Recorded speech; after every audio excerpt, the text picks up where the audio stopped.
Hello, and welcome back to another episode of the Minnesota State Park Hiking Club Trail Series. Today we traveled to Fort Ridgely in Fairfax, Minnesota. Fort Ridgely's time as a state park dates all the way back to 1911, when it was established by the Minnesota legislature. As its name implies, it served as a military post from 1853 to 1872, so it is a historical site that predates the state of Minnesota itself. The land it sits on, however, is historically Dakota land, where they lived along the Minnesota River. The fort was involved in the U.S.-Dakota War of 1862 that resulted in the Dakota people being expelled from Minnesota and from their historic lands around the Minnesota River. It must have been popular recreational activity because Fort Ridgely, much like Whitewater State Park, used to have a golf course on its grounds. Similar to Whitewater, the golf course's land is now being restored to its natural habitat, but an interesting little quirk of some of the Minnesota state parks. The wildlife at Fort Ridgely is diverse. White-tailed deer, foxes, hawks, bluebirds, and snapping turtles are just some of the various animals you could see while hiking along the trail.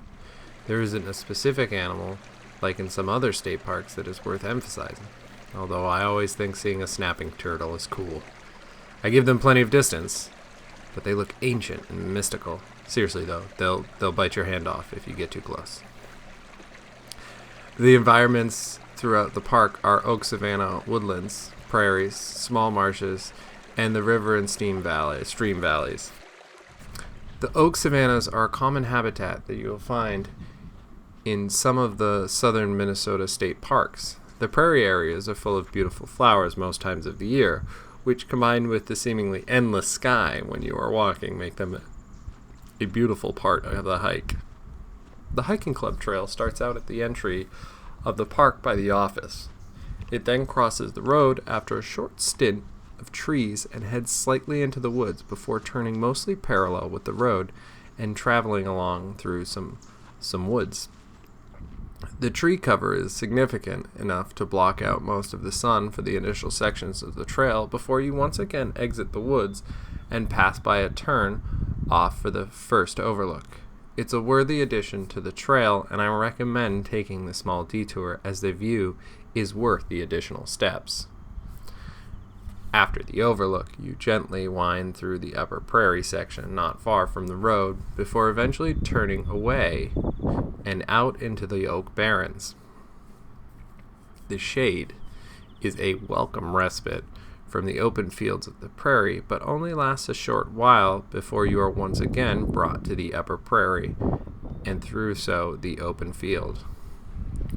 While traversing this section of the upper prairie, there's another overlook that provides a shaded respite, as well as a decent view for your effort, and I recommend taking the detour.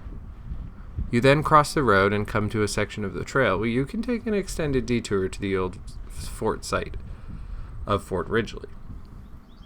My favorite part of the trail is the old fort ruins. Although technically not on the State Park Hiking Club trail, I took an extended detour to visit the main site and was not disappointed. There's something fascinating in seeing the foundations of old buildings and wondering how they looked in their heyday. I mean, it's also cool to see live reenactments of old settlements like, say, Forestville in southeast Minnesota or Strawberry Bank near the coast in New Hampshire, but the historical mystery that surrounds old stone foundations on what was the former frontier is special in its own right.